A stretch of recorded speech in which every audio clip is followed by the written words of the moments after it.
Welcome Fox. അപ്പോൾ നമ്മളുടെ ഇന്നത്തെ സെഷൻ്റെ ടോപ്പിക് എന്ന് പറയുന്നത് income statement or profit and loss statement in fundamental analysis ആണ്. ഫണ്ടമെൻ്റൽ സീരീസിൽ നമ്മൾ ചെയ്യുന്ന മൂന്നാമത് എപ്പിസോഡ് 3 വീഡിയോ ആയിരിക്കും ഇത്. അതുകൊണ്ട് തന്നെ എപ്പിസോഡ് 1, എപ്പിസോഡ് 2 കണ്ടതിന് ശേഷമേ നമ്മളുടെ ഈ ഒരു എപ്പിസോഡ് 3 വീഡിയോ കാണാവൂ. ഫണ്ടമെൻ്റലി നമ്മളൊരു സ്റ്റോക്സ് അനലൈസ് ചെയ്യുന്നതിൽ പ്രോഫിറ്റ് ആൻഡ് ലോസ് സ്റ്റേറ്റ്മെൻറ്റിൻ്റെ റെലവൻസ് എത്രത്തോളം ഉണ്ടെന്ന് at the end of the session നിങ്ങൾക്ക് പ്രോപ്പറായി തന്നെ മനസ്സിലാകും, പഠിക്കും. അങ്ങനെ നമ്മൾ സെഷനിലേക്ക് പോകുന്നതിന് മുന്നേ നമ്മൾ എപ്പോഴും പറയുന്നത് പോലെ നമ്മളുടെ സെഷൻ്റെ കോർ കോൺസെപ്റ്റ്സ് നമ്മളൊന്ന് ലിസ്റ്റ് ഔട്ട് ചെയ്താൽ, what is P&L statement or income statement, why it matters in fundamental analysis, understanding with relative example, structure of P&L statement, important 3 matrix in P&L statement. അതോടുകൂടി ഒരു കമ്പൈൻഡ് കൺക്ലൂഷനിലൂടെ ആയിരിക്കും നമ്മളുടെ ഈ ഒരു session wind up ചെയ്യുന്നത്. അതുകൊണ്ട് തന്നെ സെഷൻ തുടങ്ങുന്നതിന് മുമ്പേ ഈ ഒരു ലൈൻ ഓർത്ത് വെച്ചോളൂ, വേണമെങ്കിൽ ഒന്ന് എഴുതി വെച്ചോളൂ. Numbers on the income statement reveals the heart beat of a business.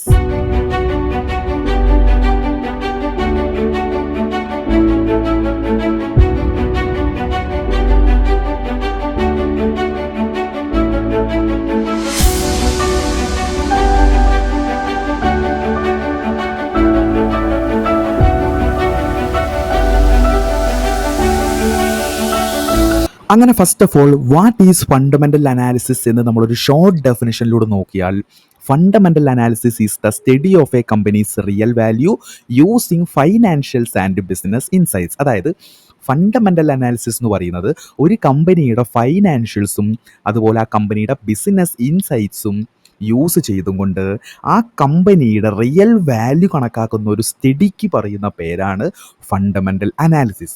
ഈ ഫണ്ടമെൻ്റൽ അനാലിസിസിനെ കുറച്ചുകൂടി കൂടുതലായിട്ട് മനസ്സിലാക്കാൻ അല്ലെങ്കിൽ എളുപ്പത്തിൽ മനസ്സിലാക്കാൻ ഫണ്ടമെൻ്റൽ അനാലിസിസിൻ്റെ പ്രോസസ്സിലൂടെ മനസ്സിലാവും. അങ്ങനെയാണെങ്കിൽ ഫണ്ടമെൻ്റൽ അനാലിസിസിൻ്റെ process, that means process of fundamental analysis എന്ന് പറയുന്നത്, ഫസ്റ്റ് നമ്മൾ നോക്കുകയാണെങ്കിൽ ഫണ്ടമെൻ്റൽ അനാലിസിസ് എന്ന് പറയുന്നത് ഒരു കമ്പനിയുടെ ബിസിനസ്സിനെ ഇവാലുവേറ്റ് ചെയ്യുന്ന ഒരു പ്രോസസ്സാണ്.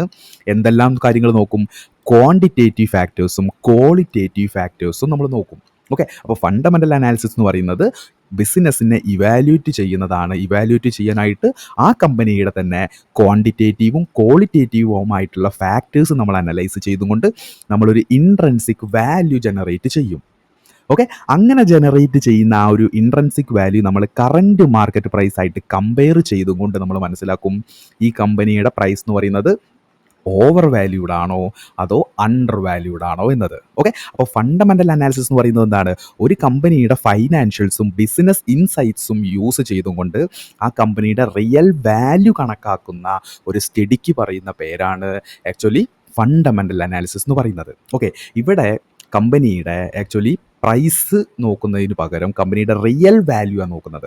ഓക്കെ, കമ്പനിയുടെ കറൻറ്റ് മാർക്കറ്റ് പ്രൈസ് നോക്കുന്നതിനേക്കാൾ കൂടുതൽ ഇമ്പോർട്ടൻസ് എന്ന് പറയുന്നത് കമ്പനിയുടെ റിയൽ വാല്യൂ ആണ്. ഓക്കെ, ആ റിയൽ വാല്യൂ കാൽക്കുലേറ്റ് ചെയ്യാനാണ് കമ്പനിയുടെ ഫൈനാൻഷ്യൽസും ബിസിനസ് ഇൻസൈറ്റ്സും നോക്കുന്നത്. പ്രോസസ് ഓഫ് ഫണ്ടമെൻ്റൽ അനാലിസിസിലേക്ക് നോക്കിയാൽ എന്താണ്? ഫണ്ടമെൻ്റൽ അനാലിസിസ് എന്ന് പറയുന്നത് ഒരു കമ്പനിയുടെ ബിസിനസ്സിനെ ഇവാലുവേറ്റ് ചെയ്യുന്നു. എന്തെല്ലാം കാര്യങ്ങൾ യൂസ് ചെയ്തുകൊണ്ട്? ക്വാണ്ടിറ്റേറ്റീവും ക്വാളിറ്റേറ്റീവുമായിട്ടുള്ള ഫാക്ടേഴ്സ് യൂസ് ചെയ്തുകൊണ്ട് ഒരു കമ്പനിയുടെ ബിസിനസ്സിനെ ഇവാലുവേറ്റ് ചെയ്യുന്നു. അതിലൂടെ നമ്മളൊരു ഇൻട്രൻസിക് വാല്യൂ നമ്മൾ ജനറേറ്റ് ചെയ്യുന്നു. ഈ ഇൻട്രൻസിക് വാല്യൂ നമ്മൾ കറൻറ്റ് മാർക്കറ്റ് പ്രൈസ് ആയിട്ട് കമ്പയർ ചെയ്യുമ്പോൾ നമുക്ക് മനസ്സിലാവും നമ്മളുടെ ഈ ഒരു കമ്പനി കറൻറ്റ് മാർക്കറ്റ് പ്രൈസ് ആയിട്ട് നമ്മൾ കമ്പയർ ചെയ്യുമ്പോൾ ഓവർ വാല്യൂഡ് ആണോ അണ്ടർ വാല്യൂഡ് ആണോ എന്ന്. അങ്ങനെ നമ്മൾ പ്രോസസ് ഓഫ് ഫണ്ടമെൻ്റൽ അനാലിസിസിൽ പറഞ്ഞിരുന്നു ഫണ്ടമെൻ്റൽ ഫാക്ടേഴ്സ് നമുക്ക് 2 രീതിയിലുണ്ട്. ഫണ്ടമെൻ്റൽ ഫാക്ടേഴ്സിനെ നമ്മൾ 2ആയിട്ട് ക്ലാസിഫൈ ചെയ്തിട്ടുണ്ട്. ക്വാളിറ്റേറ്റീവ് ഫാക്ടർ എന്നും ക്വാണ്ടിറ്റേറ്റീവ് ഫാക്ടർ എന്നും. അതിൽ ക്വാളിറ്റേറ്റീവ് ഫാക്ടർ എന്ന് പറയുമ്പോൾ നോട്ട് മെഷറബിൾ ആയിട്ടുള്ള ഫാക്ടേഴ്സും ക്വാണ്ടിറ്റേറ്റീവ് ഫാക്ടേഴ്സ് എന്ന് പറയുന്നത് മെഷറബിൾ ആയിട്ടുള്ള ഫാക്ടേഴ്സുമാണ്. ഇതിൽ ക്വാളിറ്റേറ്റീവ് ഫാക്ടേഴ്സിനെ കുറിച്ചായിരുന്നു നമ്മളുടെ ഫണ്ടമെൻ്റൽ അനാലിസിസ് എപ്പിസോഡ് 2 ടോപ്പിക് എന്ന് പറയുന്നത്. ഓക്കെ, അപ്പോൾ ഇവിടെ എന്താണ്, ഐക്കാർഡിൽ നമുക്ക് വീഡിയോ വരും, കാണാത്തവർ പോയി കാണുക. ആ വീഡിയോയിൽ നമ്മൾ ക്വാളിറ്റേറ്റീവ് ഫാക്ടേഴ്സ് പറഞ്ഞിരുന്നു. എന്തെല്ലാമായിരുന്നു?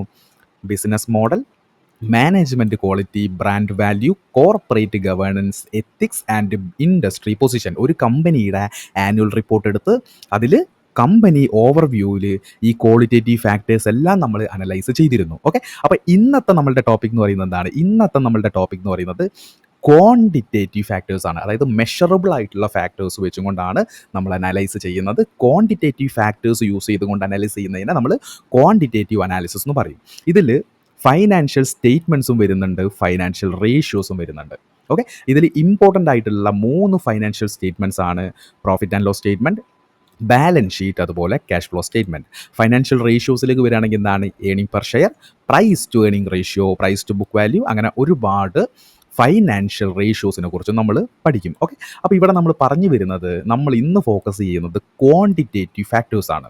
ഓക്കെ, അപ്പോൾ ക്വാണ്ടിറ്റേറ്റീവ് ഫാക്ടർ എന്ന് പറയുമ്പോൾ ക്വാണ്ടിറ്റേറ്റീവ് അനാലിസിസ്. അപ്പോൾ നമ്മൾ ക്വാണ്ടിറ്റേറ്റീവ് അനാലിസിസിൻ്റെ ഒരു ഷോർട്ട് ഡെഫിനിഷൻ നോക്കുകയാണെങ്കിൽ, quantitative analysis is the study of a company's measurable financial data like revenue, profit and ratios to assess the performance and value. അതായത് ക്വാണ്ടിറ്റേറ്റീവ് അനാലിസിസ് എന്ന് പറയുന്നത് ഒരു കമ്പനിയുടെ മെഷറബിൾ ആയിട്ടുള്ള ഫൈനാൻഷ്യൽ ഡാറ്റാസ്, അതായത് കമ്പനിയുടെ റവന്യൂ, പ്രോഫിറ്റ്, അതുപോലെ ഫൈനാൻഷ്യൽ റേഷ്യോസ് എല്ലാം യൂസ് ചെയ്തുകൊണ്ട് ആ കമ്പനിയുടെ പെർഫോമൻസ് അതുപോലെ അതിൻ്റെ വാല്യൂ വാല്യൂറ്റ് ചെയ്യുന്നതാണ് ക്വാണ്ടിറ്റേറ്റീവ് അനാലിസിസ് എന്ന് പറയുന്നത്. ഓക്കെ, അപ്പോൾ നമ്മൾ ഇന്ന് നോക്കുന്നത് എന്താണ്, അതിൽ ഫസ്റ്റ് വൺ ആയിട്ടുള്ള ഫൈനാൻഷ്യൽ സ്റ്റേറ്റ്മെൻറ്റ്സ് ആണ്.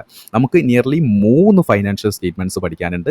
പ്രോഫിറ്റ് ആൻഡ് ലോസ് സ്റ്റേറ്റ്മെൻറ്റ്, അല്ലെങ്കിൽ അതിനെ ഇൻകം സ്റ്റേറ്റ്മെൻറ്റ് എന്ന് പറയും. അതുപോലെ ബാലൻസ് ഷീറ്റ്, അതിനെ നമ്മൾ സ്റ്റേറ്റ്മെൻറ്റ് ഓഫ് ഫൈനാൻഷ്യൽ പൊസിഷൻ എന്ന് പറയും. അതുപോലെ തന്നെ ക്യാഷ് ഫ്ലോ സ്റ്റേറ്റ്മെൻറ്റ് മൂന്നാമത്. ഓക്കെ, ഇതാണ് നമ്മളുടെ മേജർ ആയിട്ടുള്ള 3 ഇമ്പോർട്ടൻറ്റ് ഫൈനാൻഷ്യൽ സ്റ്റേറ്റ്മെൻറ്റ്. ഇതിൽ നമ്മൾ ഇന്ന് ഫോക്കസ് ചെയ്യുന്നത് പ്രോഫിറ്റ് ആൻഡ് ലോസ് സ്റ്റേറ്റ്മെൻറ്റ് ആണ്. അതുകൊണ്ട് തന്നെ നമ്മൾ ഫൈനാൻഷ്യൽ സ്റ്റേറ്റ്മെൻറ്റ്സിനെ കുറിച്ച് പഠിക്കുന്ന പാർട്ട് 1 വീഡിയോ കൂടിയായിരിക്കും ഇത്.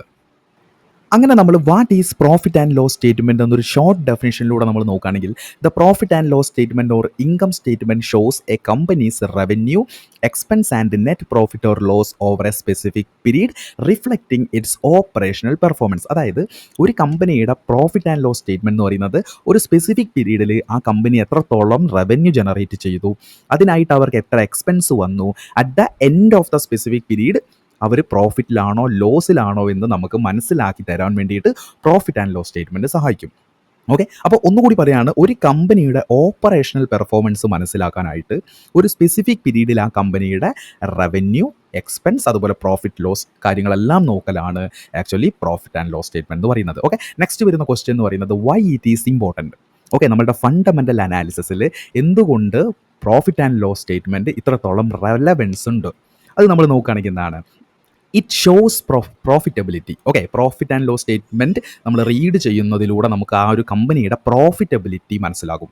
അതുപോലെ തന്നെ ആ ഒരു ബിസിനസ്സിൻ്റെ പെർഫോമൻസ് ട്രാക്ക് ചെയ്യാനും, അതുപോലെ തന്നെ അവരുടെ ആ കമ്പനിയുടെ ഒരു ഓപ്പറേഷണൽ എഫിഷ്യൻസി അളക്കാനും നമുക്ക് ആക്ച്വലി എന്താണ് ആ ഒരു പ്രോഫിറ്റ് ആൻഡ് ലോസ് സ്റ്റേറ്റ്മെൻറ്റിലൂടെ പറ്റും. അതുപോലെ വെരി ഇമ്പോർട്ടൻ്റ് ആയിട്ട് എന്താണ് വാല്യുവേഷൻ, ഇറ്റ്സ് എസെൻഷ്യൽ ഫോർ വാല്യുവേഷനും പ്രോഫിറ്റ് ആൻഡ് ലോസ് സ്റ്റേറ്റ്മെൻറ്റ് വളരെയധികം ഇമ്പോർട്ടൻ്റ് ആണ്. ഓക്കെ, നെക്സ്റ്റ് നമ്മൾ നോക്കുകയാണെങ്കിൽ എന്താണ്, നമ്മൾ ഫണ്ടമെൻ്റൽ അനാലിസിസ് എപ്പിസോഡ് 2, അതായത് ക്വാളിറ്റേറ്റീവ് ഫാക്ടേഴ്സിൽ ക്വാളിറ്റേറ്റീവ് അനാലിസിസ് നമ്മൾ ചെയ്തത് DMart ആനുവൽ റിപ്പോർട്ട് ബേസ് ചെയ്തുകൊണ്ടാണ്.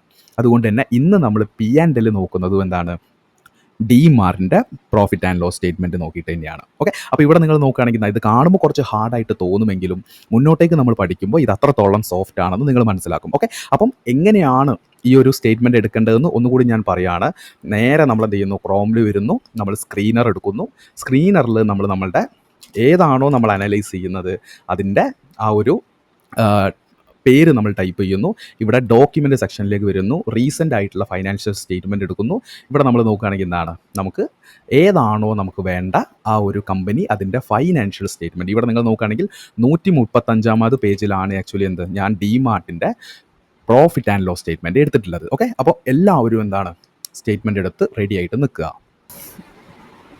അങ്ങനെ നമ്മൾ DMart profit and loss statement നമ്മളിവിടെ മുന്നിലെടുത്ത് വെച്ചിട്ടുണ്ട്. നമ്മൾ ഇനി എന്ത് ചെയ്യുന്നു, ഈ സ്റ്റേറ്റ്മെൻറ്റിലേക്ക് കടന്ന് നേരെ ഓരോ കാര്യങ്ങളും പറയുന്നതിന് മുന്നോടിയായിട്ട് ഈ സ്റ്റേറ്റ്മെൻറ്റിലേക്ക് നമ്മൾ നോക്കുമ്പോൾ ഉള്ള ഒരു കോംപ്ലിക്കേഷൻ നമുക്കൊന്ന് കുറയ്ക്കാനായിട്ട് നമ്മൾ എന്ത് ചെയ്യുന്നു, ഒരു റിയൽ ലൈഫ് എക്സാമ്പിളിലൂടെ കടന്നു പോവുകയാണ്. ഓക്കെ, അപ്പോൾ ഇവിടെ നമ്മൾ നോക്കുകയാണെങ്കിൽ എന്താണ്, ഇത് ഞാനൊരു റെസ്റ്റോറൻറ്റ് ഓണറാണ്. എൻ്റെ റെസ്റ്റോറൻറ്റിൻ്റെ പേര് എന്ന് പറയുന്നത് T40 റെസ്റ്റോറൻറ്റ്, അതായത് time for taste restaurant full ഫോമാണ്. ഓക്കെ, അപ്പോൾ ഇവിടെ നോക്കുകയാണെങ്കിൽ എന്താണ്, എനിക്ക് റവന്യൂ, സെയിൽസ് ഉണ്ട്, അതിനൊത്ത എക്സ്പെൻസും ഉണ്ട്. അറ്റ് ദ എൻഡ് ഞാൻ പ്രോഫിറ്റിലാവാം ലോസിലാവാം. പ്രോഫിറ്റിൻ്റെ ക്രൈറ്റീരിയ കൊടുത്തിട്ടുണ്ട് താഴെ, ലോസിൻ്റെ ക്രൈറ്റീരിയയും കൊടുത്തിട്ടുണ്ട് താഴെ.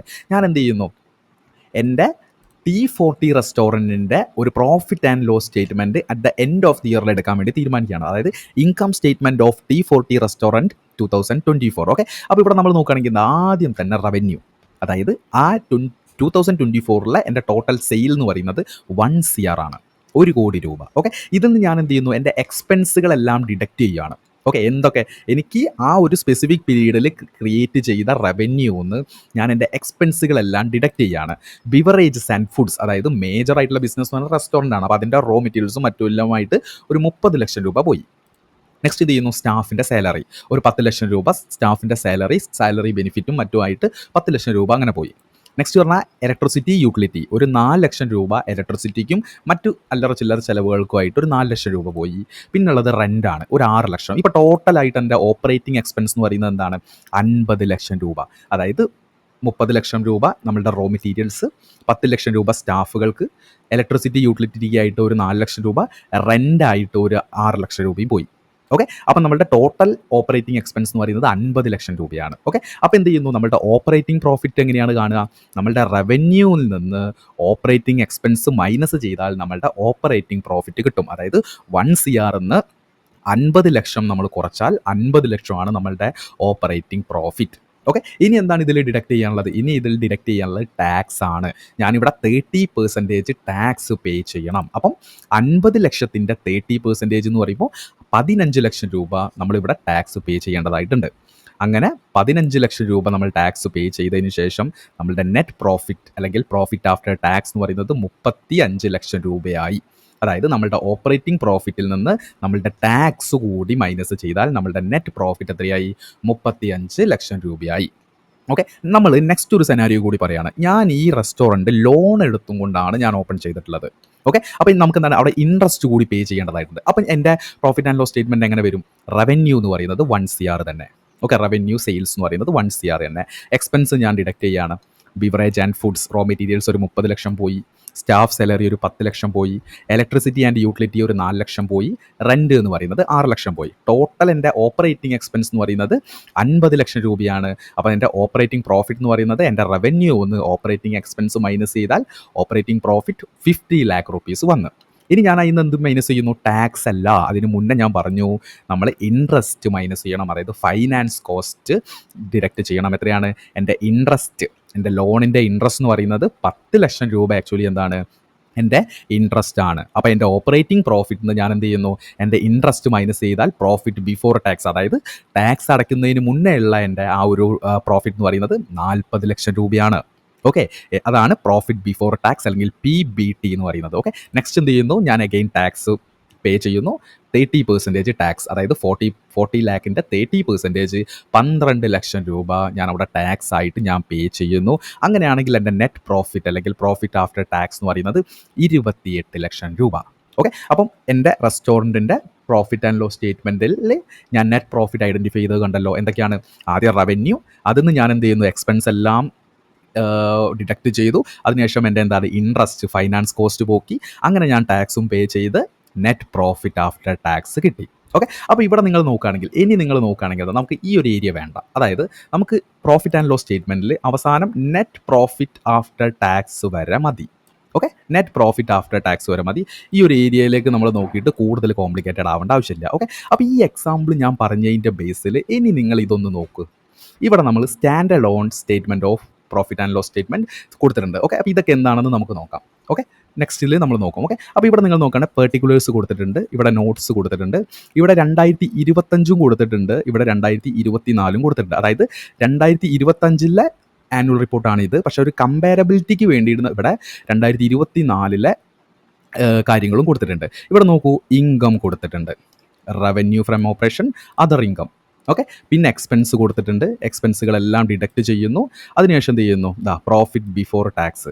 ഓക്കെ, 2 ഇയറിലെയും കൊടുത്തിട്ടുണ്ട്. അതുപോലെ തന്നെ നമ്മളുടെ ടാക്സ് കൂടി ഡിഡക്റ്റ് ചെയ്താൽ net profit after tax. Okay, ഇപ്പം ഞാൻ കൂടുതൽ കാര്യങ്ങളൊന്നും ഞാൻ ഈ ഒരു സ്റ്റേറ്റ്മെൻറ്റിൽ പറഞ്ഞിട്ടില്ല. ഇപ്പം ഈ ഒരു സ്റ്റേറ്റ്മെൻറ്റ് കാണുമ്പോൾ പ്രീവിയസ് ആയിട്ട് നമ്മൾ വെച്ചതിനേക്കാൾ കുറച്ച് കാര്യങ്ങൾ മനസ്സിലായല്ലോ. ഓക്കെ, അപ്പോൾ ഇനി കുറച്ചുകൂടി മുന്നോട്ടേക്ക് പോകുമ്പോൾ സിമ്പിളായിട്ട് വ്യക്തമായിട്ട് തന്നെ എല്ലാം മനസ്സിലാവും. അങ്ങനെ നമ്മൾ ഇതുവരെ പറഞ്ഞിട്ടുള്ളത് ബേസിക്സ് ഓഫ് P&L സ്റ്റേറ്റ്മെൻ്റ് ആണ്, പ്രോഫിറ്റ് ആൻഡ് ലോസ് സ്റ്റേറ്റ്മെൻറ്റ്സിൻ്റെ ബേസിക് ആയിട്ടുള്ള കാര്യങ്ങൾ. ഓക്കെ, ഇനി നമ്മളെന്താണ് കുറച്ചുകൂടി മോർ ഡീറ്റെയിൽഡ് ആയിട്ട് P&L സ്റ്റേറ്റ്മെൻറ്റ് അല്ലെങ്കിൽ ഇൻകം സ്റ്റേറ്റ്മെൻറ്റിൻ്റെ സ്ട്രക്ചറാണ് പറയുന്നത്. ഓക്കെ, അതിൽ ആദ്യത്തത് വണ്ണാണ് ഇൻകം. ഓക്കെ, ഇൻകം അല്ലെങ്കിൽ റവന്യൂ, അതാണ് ആക്ച്വലി എന്ത് P&L സ്റ്റേറ്റ്മെൻറ്റിൻ്റെ top line item. Okay, next എന്ന് പറയുന്നത് എക്സ്പെൻസ് ഏതൊക്കെയാണെന്ന് ഇപ്പോൾ ഏകദേശം ഒരു ധാരണ നിങ്ങൾക്ക് കിട്ടിയിട്ടുണ്ടാവും. ഓക്കെ, എക്സ്പെൻസുകൾ. ഓക്കെ, അപ്പോൾ നമ്മൾ ഇൻകത്തിൽ നിന്ന് എക്സ്പെൻസ് ഡിഡക്റ്റ് ചെയ്യുന്നു. അതിനുശേഷം നമ്മൾ ടാക്സ് പെയ്ഡ് ചെയ്യുന്നു. അപ്പോഴാണ് നമുക്ക് നെറ്റ് കിട്ടുന്നത്. ഓക്കെ, അപ്പോൾ ഇൻകം ടോപ്പ് ലൈൻ ആയിട്ടുമാണ്. അതിൽ നിന്ന് നമ്മൾ എക്സ്പെൻസ് മൈനസ് ചെയ്യുന്നു, അതുപോലെ അതിൽ നിന്ന് ടാക്സ് മൈനസ് ചെയ്യുന്നു. അങ്ങനെ നമുക്ക് പ്രോഫിറ്റോ ലോസോ, അതായത് നെറ്റ് പ്രോഫിറ്റോ നെറ്റ് ലോസോ ആയിട്ട് നമുക്ക് ബോട്ടം ലൈൻ ആയിട്ടും കിട്ടും.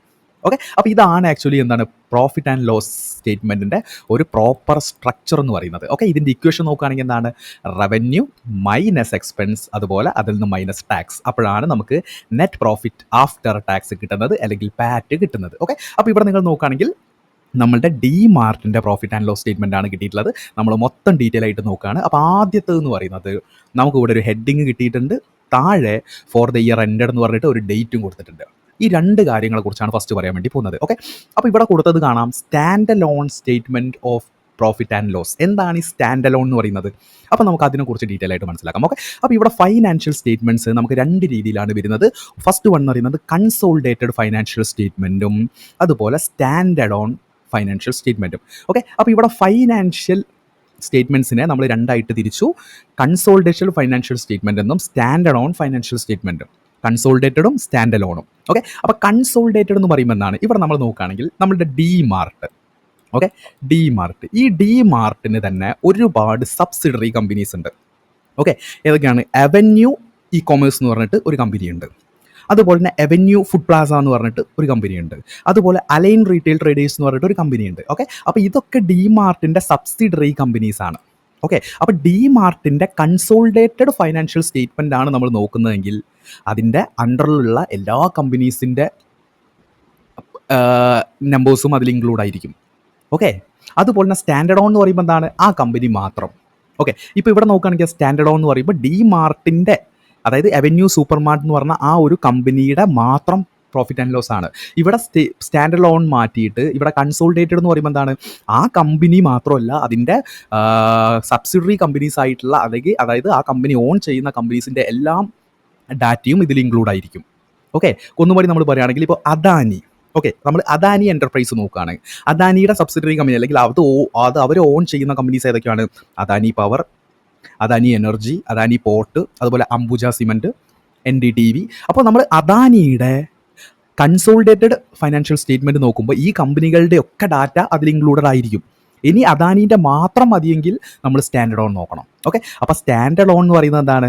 നമ്മൾ ഏത് കമ്പനിയാണോ നോക്കുന്നത് ആ കമ്പനിയുടെ മാത്രം പ്രോഫിറ്റ് ആൻഡ് ലോസ് ആണ് actually standard on financial statement വരുന്നത്. കൺസോളിഡേറ്റഡ് എന്ന് പറയുമ്പോൾ എന്താണ്?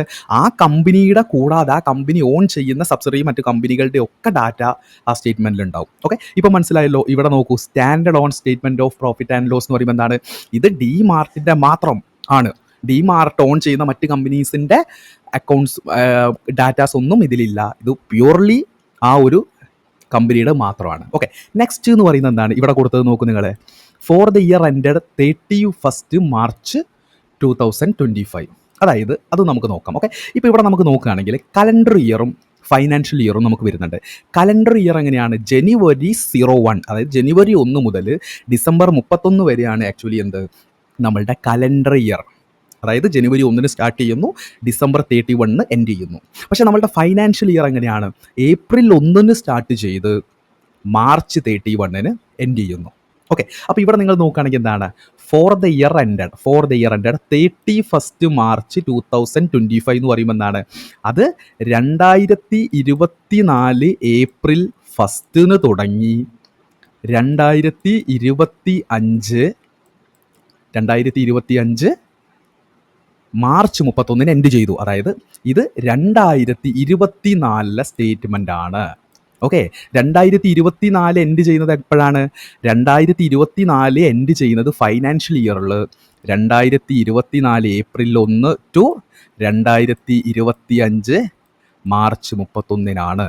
ഓക്കെ, അപ്പം നമ്മൾ ഹെഡിങ് പഠിച്ചു, standard on statement of profit and loss account.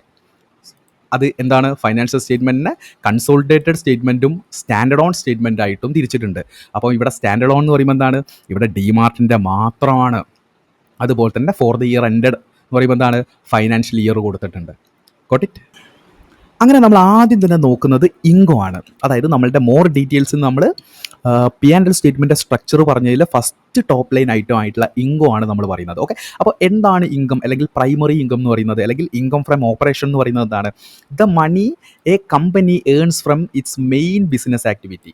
ഒരു കമ്പനിയുടെ മെയിൻ ബിസിനസ് എന്താണ്, ആ ബിസിനസ്സിലൂടെ ഏൺ ചെയ്യുന്ന മണിയാണ് നമ്മൾ പ്രൈമറി ഇൻകം അല്ലെങ്കിൽ ഇൻകം ഫ്രം ഓപ്പറേഷൻ ആയിട്ട് കണക്കാക്കുന്നത്. അതർ ഇൻകം എന്നാൽ എന്താണ്? Money earned from activities outside the main business. അതായത് ആ ഒരു കമ്പനിയുടെ മെയിൻ ഇൻകം അല്ല, പക്ഷേ ഔട്ട്സൈഡ് പുറത്തുനിന്ന് വന്നിട്ടുള്ള ഇൻകം ആണ്. എന്തൊക്കെയായിരിക്കും? ഇൻട്രസ്റ്റ് ഇൻകം, അതായത് കമ്പനി ബാങ്കിൽ ഫിക്സഡ് ഇട്ടിട്ടുണ്ടാവും, അപ്പോൾ അതിൻ്റെ ഇൻട്രസ്റ്റ് ഇൻകം ആയിരിക്കും. അതുപോലെ തന്നെ റെൻ്റൽ ഇൻകം, അതായത് ചില കമ്പനീസ് എന്തായിരിക്കും, ചില റെൻ്റലായിട്ട് പ്രോപ്പർട്ടീസ് കൊടുത്തിട്ടുണ്ടാവും, ചിലപ്പോൾ അതിൻ്റെ ഇൻകം ആയിരിക്കും. ചിലപ്പോൾ ഡിവിഡൻഡ് ഇൻകം, അതായത് ചില ഷെയർസ് അവർ ഓൺ ചെയ്യുന്നുണ്ടാവും, അപ്പോൾ അതിൽ നിന്ന് കിട്ടുന്ന ഒരു ഇൻകം ആയിരിക്കും. അല്ലെങ്കിൽ പ്രോഫിറ്റ് ഫ്രം അസറ്റ് സെയിൽ, അല്ലെങ്കിൽ അവരുടെ എന്തെങ്കിലും ഒരു പ്രോപ്പർട്ടി അല്ലെങ്കിൽ എന്തെങ്കിലും ഒരു അസറ്റ്സ് അല്ലെങ്കിൽ ഓൾഡ് എക്യുപ്മെൻറ്റ്സ് അല്ലെങ്കിൽ ഫർണിച്ചർ ഇത് വിറ്റിട്ട് കിട്ടിയ കാശാവാം. ഓക്കെ, അതൊക്കെ എന്താണ്?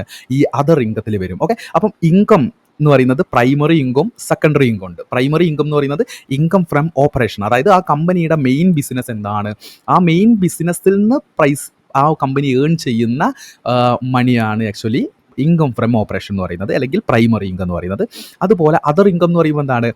അത് മെയിൻ ഇൻകത്തു നിന്നല്ല, അതായത് കമ്പനിയുടെ മെയിൻ ഓപ്പറേഷൻസ് നിന്നല്ലാതെ പുറത്തു നിന്ന് ജനറേറ്റ് ചെയ്യുന്ന ഇൻകം ആണ് അതർ ഇൻകം. അതിലേതൊക്കെ വരും? ഇൻട്രസ്റ്റ് ഇൻകം വരും, റെൻ്റൽ ഇൻകം വരും, ഡിവിഡൻഡ് ഇൻകം വരും, പ്രോഫിറ്റ് ഫ്രം അസറ്റ് സെയിൽ. അതുപോലെ ഒരുപാട് ഇൻകംസ് ഉണ്ട്. നമ്മളിവിടെ ജസ്റ്റ് ഒരു എക്സാമ്പിളിനായിട്ട് ഈ ഒരു അതർ ഇൻകം എടുത്തതെന്നേ ഉള്ളൂ. ഓക്കെ, അപ്പോൾ നമ്മൾ എന്ത് ചെയ്യുന്നു? നേരെ DMartൻ്റെ പ്രോഫിറ്റ് ആൻഡ് ലോസ് അക്കൗണ്ടിലേക്ക് പോകുന്നു. നമ്മളുടെ ആദ്യത്തെ ടോപ്പ് ലൈൻ ആയിട്ടുള്ള ഇൻകത്തിലേക്ക് ഒന്ന് പോകുന്നു. അതിൽ ഇൻകത്തിനെ കുറിച്ച് ഡീറ്റെയിൽ ആയിട്ട് മനസ്സിലാക്കുകയാണ്. അങ്ങനെ ഞാൻ എന്ത് ചെയ്യുന്നു? ക്രോം ഓപ്പൺ ചെയ്യുന്നു, സ്ക്രീനർ എന്ന് ടൈപ്പ് ചെയ്യുന്നു. അതിൽ ഞാൻ എന്ത് ചെയ്യുന്നു? സ്ക്രീനർ വെബ്സൈറ്റ് ഓപ്പൺ ചെയ്യുന്നു. അതിൽ സെർച്ച് ബാറിൽ DMart അവന്യൂ സൂപ്പർ മാർട്ട്സ് എടുക്കുന്നു. അതിൽ നേരെ ഡോക്യുമെൻറ്റിലേക്ക് വരുന്നു. റീസെൻ്റ് ആയിട്ടുള്ള ആനുവൽ റിപ്പോർട്ട് ഓപ്പൺ ചെയ്യുന്നു.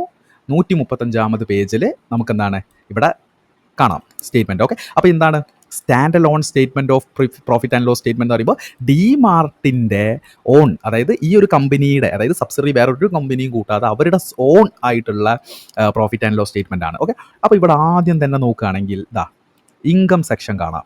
ഓക്കെ, ഇൻകം സെക്ഷൻ കാണാം. ഓക്കെ, അപ്പോൾ ഇവിടെ കമ്പാരബിലിറ്റിക്ക് വേണ്ടിയിട്ട് ഇവിടെ 2025 തൊട്ട് മുന്നത്തെ 24 ഡാറ്റ വന്നിട്ടുണ്ട്. ഓക്കെ, അപ്പോൾ ഇവിടെ നോക്കുകയാണെങ്കിൽ റവന്യൂ ഫ്രം ഓപ്പറേഷൻ, അതാണ് നമ്മളുടെ മെയിൻ ഇൻകം, അതായത് പ്രൈമറി ഇൻകം എന്ന് പറയുന്നത്.